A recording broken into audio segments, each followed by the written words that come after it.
북유럽 사회에는 한국에는 없는 특별한 정서가 있습니다. 바로 얀테의 법칙이라는 것인데요. 덴마크계 노르웨이 작가 악셀 샌데무제의 소설 도망자, 그의 지나온 발자취를 다시 밟다에 등장합니다. 그가 설정한 가상마을 얀테에는 10가지 법칙이 있습니다. 하나, 내가 특별하다고 생각하지 말라.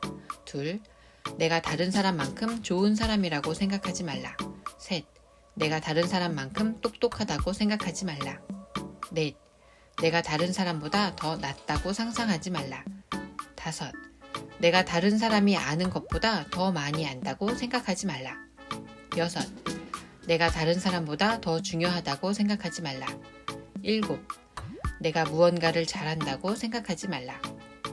여덟, 다른 사람을 비웃지 말라. 아홉, 다른 사람이 너를 신경 쓴다고 생각하지 말라. 열, 내가 다른 사람에게 무언가를 가르칠 수 있다고 생각하지 말라. 한마디로 내가 남보다 뛰어나다고 생각하지 말라는 것입니다. 북유럽 국가인 덴마크도 이러한 얀테의 법칙에서 예외일 수는 없습니다. 상상 속의 덴마크의 저자 에밀 라우센 씨는 모두가 평등하고 나는 특별하지 않다는 사람들의 생각이 덴마크 사회를 발전시켰다고 말합니다. 하지만 가끔은 튀는 것, 남들과 달라 보이는 것을 이상하게 여기는 문제도 있다고 지적합니다. 특히 그가 나고 자란 루이는 보수적인 문화가 강해서 이러한 경향이 더욱 심하다고 합니다. 예를 들어 동네 사람들은 항상 캐주얼한 복장을 입습니다. 교사든 공무원이든 마찬가지입니다. 그래서 그 역시 한국에 오기 전까지 딱히 정장을 입을 필요를 느끼지 못했다고 합니다. 만일 루이에서 정장을 입고 돌아다닌다면 정말 이상한 사람으로 여깁니다. 모두들 검소하고 소박하게 사는데 비싼 컨버터블 슈퍼카를 타고 동네를 한 바퀴 돈다면 어떨까요? 당장 이 친구 왜 이러지? 라는 눈길로 쳐다봅니다. 열심히 일해서 번 돈으로 좋은 차를 샀더라도 말이죠. 덴마크 사람들은 이것을 관용 속 불관용이라고 부릅니다. 덴마크 사람들은 지나칠 정도로 튀는 것, 극단적인 것, 남의 눈에 띄는 것을 싫어합니다. 물론 남들과 다르다고 해서 면전에서 지적을 당하거나 잔소리를 듣는 것은 아닙니다. 하지만 상대가 속으로 이상하게 생각하는 경향이 있습니다. 매주 일요일에 교회에 예배를 드리러 가면 동네 사람 일부는 저 친구는 왜 이렇게 교회에 열심히 다니지? 이렇게 생각할지도 모릅니다. 이런 이유 때문에 덴마크 사람들은 아이들에게 잘한다, 최고야, 너는 특별해 등의 칭찬을 하는데 인색한 편입니다. 예를 들어 무척 뛰어난 아이가 부모의 칭찬을 듣고는 자신의 능력에 으쓱해하면서 더욱 기고만장할 수 있는 상황이 되지 않도록 합니다. 또한 미국 부모들처럼 아이에게 존재의 특별함을 이야기해주며 기운을 북돋아주지 않습니다.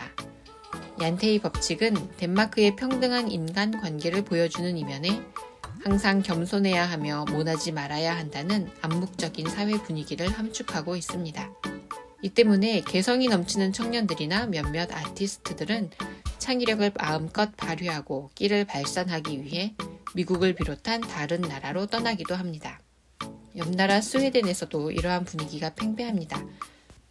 그래서 사람들이 매우 튀는 언행을 하기가 어려운데요. 이 사람만은 예외인 것 같습니다.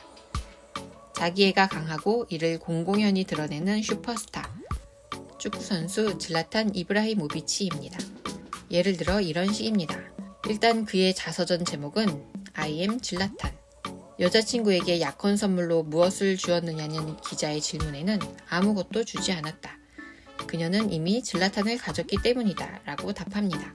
최근에는 코로나19 양성 판정을 받고 치료를 받았는데 완치 후 내뱉은 말이 걸작입니다. 바이러스는 나에게 도전했고 나는 승리했다.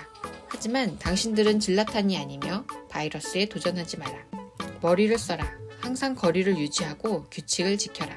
그런데 알고 보니 질라탄에게는 비밀이 있었습니다.